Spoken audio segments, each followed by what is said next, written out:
like cards. It's not what you dealt, but how you play it.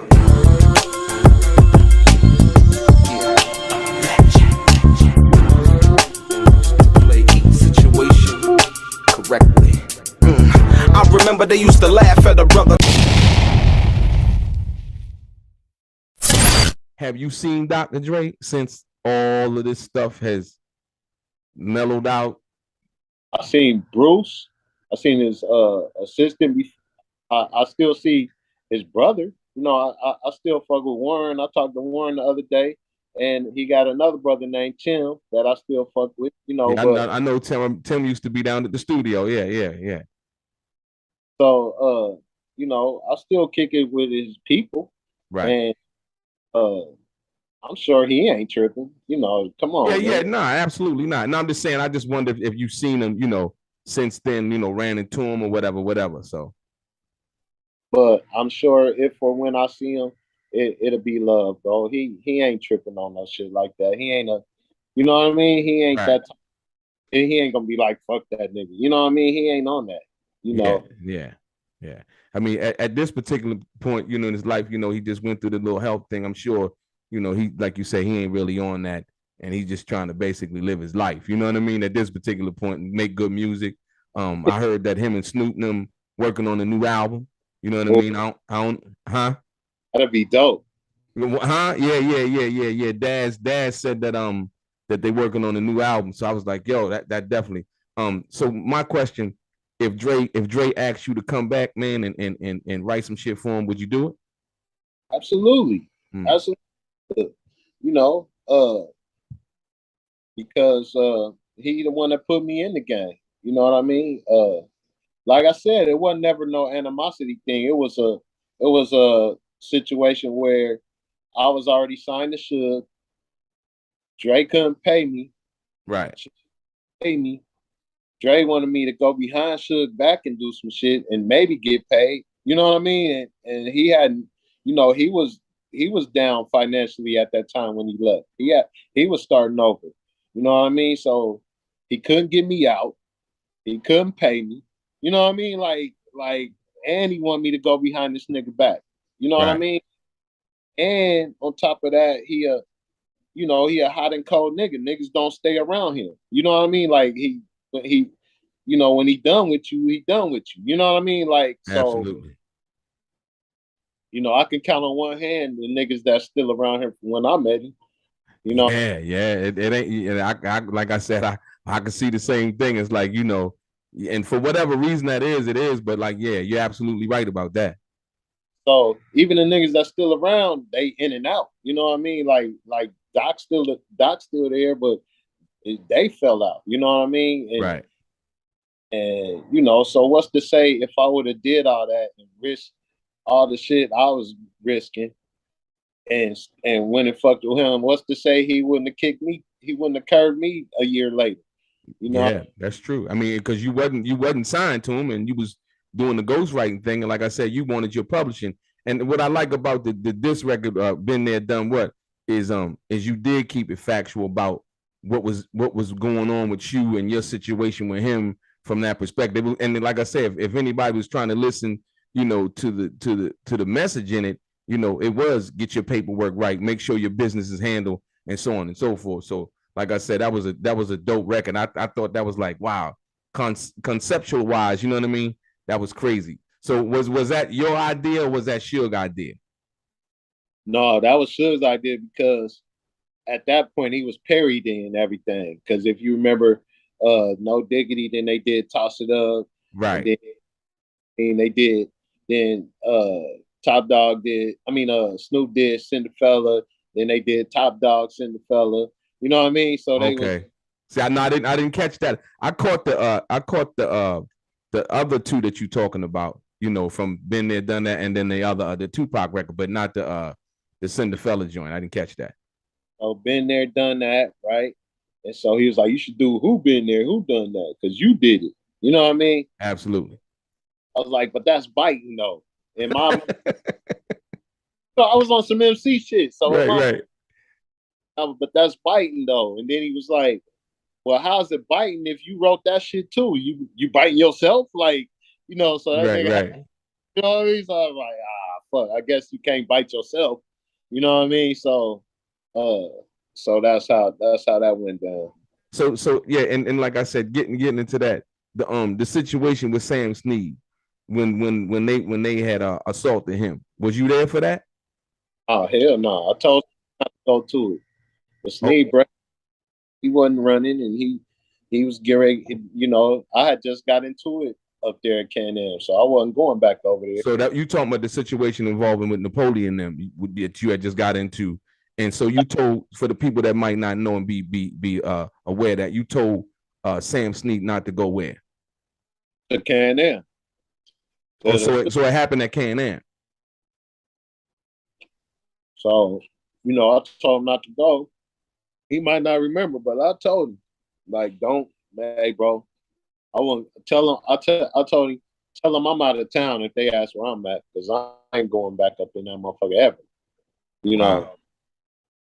But I wound up going back in after Pac died. You know, because the whole mood changed. Once he died, it was like, oh, this shit. You know what I mean? This shit is over. You know what I mean? And so, uh, So you know, that was the feeling when Tupac died. When Tupac died, there was a vibe or air about the room or the situation that it's over. well, the vibe was, you know, you just lost your general. You know what I mean? So, or you just lost your colonel. Suge was the general. You know what I Right. mean? You just lost your colonel, and so, you know, at that point, Suge was like, all this internal beef got to go now because this nigga's trying to kill all y'all. You know, so that night we aired all that shit out, and everybody was cool after. You know what I Wow. mean? You know, So, the crazy part about that, man, is I wish Suge could have seen that earlier. mm-hmm. You know what I mean? I wish he could have identified that earlier and been like, you know what, this ain't good for business. You know what I mean? Yeah, but he was dealing with the split with Suge. You know, you got Jimmy putting shit in the mix. You know what I mean? Right, right. You know what I mean? And True. that's what I talk about. And you know, I don't know if maybe they'll blackball me for this, but I don't give a fuck. But you know, don't underestimate the power of Interscope, man. Like them peeping the scenario and like, you know, grabbing the golden goose and letting the ship sink. You know what I mean? Like Wow. you industry rule number 4080. You know what Yeah. I mean? Record company people are shady, man. Yeah, absolutely. Yeah. You know, hey, look, that's one of the joints, right? When you talk about hip hop, right? If you wasn't really, that was a man, you Yeah. know. So, you know, for the cats that don't know, that's that Tribe Called Quest, man. You know what I mean? But yeah, but like I said, so what do you think the thing between Dr. Dre and Tupac? Why do you think Tupac do now? Because Tupac said in an interview when he came to Death Row that one of the reasons that he decided to go record under the umbrella of Death Row was because of Dr. Dre. So do you think that Tupac was mad because Dr. Dre left after he got there? I think when Tupac got there, I think I'm not sure how much he recognized that it was two sides of Death Row. You know what I mean? So you had Death Row, the label, you had Death Row, the set. You know what I mean? Okay.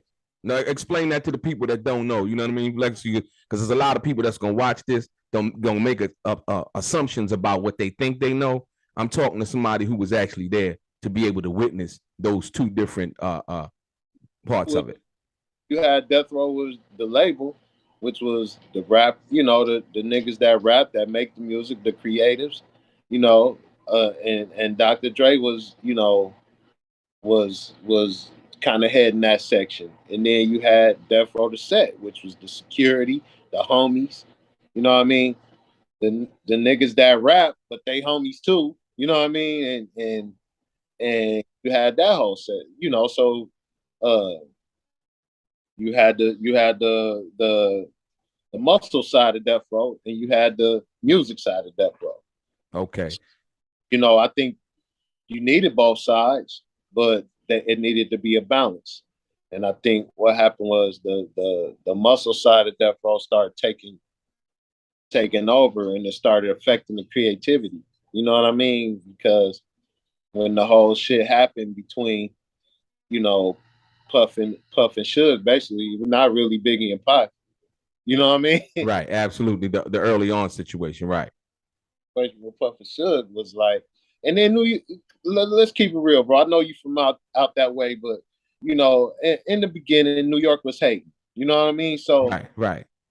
hating, motherfucker Snoop and Dre came on the scene and started kicking everybody ass.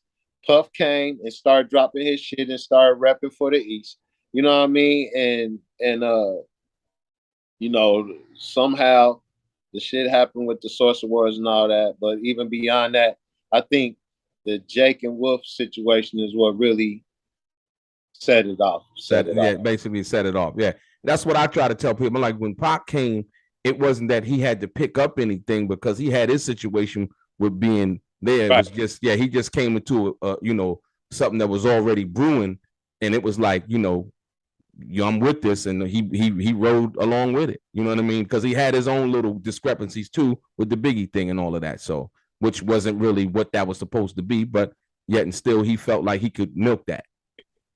He was with it because his contemporary on the other side was somebody he could direct that all the way to. So it was like if me and you is if I'm beefing with Melly Mel and you beef, you know what I mean? And then we meet up. We like, man, fuck both them niggas. You know what I mean? Like, it was kind of like it was kind of like that situation where Suge already had the whole thing going over Jake and them and all that shit.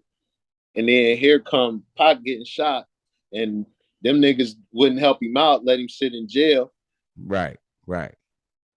But Suge and them jump on it, pull him out. He like, oh, then it's West Side then, because they hating anyway. Fuck them. You know what I mean? So he was right all the way, 100% with that shit. Right. And then, so in his mind, this is what my opinion. In his mind, when he get out here, and Suge and them is on that shit, like just like him, but Dre and them is on some. We ain't coming to the studio. You come to the house, or we ain't with all that shit. We, you know. So in my opinion, Pac is considering that shit bougie. You know what I mean? Like, so he like, why these niggas ain't? And then Pac is hearing the homies on Suge's side of things because they already get riffing. You know what I mean? Absolutely. So he hearing the homies that he hanging with. He not over there hanging with Dre and us. You know what I mean? And True. He not in them. He hanging with, you know, he hanging with OLTB and Neckbone and Trey and Buntry and Heron and them. And you know, their opinion becomes his opinion of Dre. You know what I mean? Absolutely. Right. I'm your boy DELRAY. Straight gang. Peace.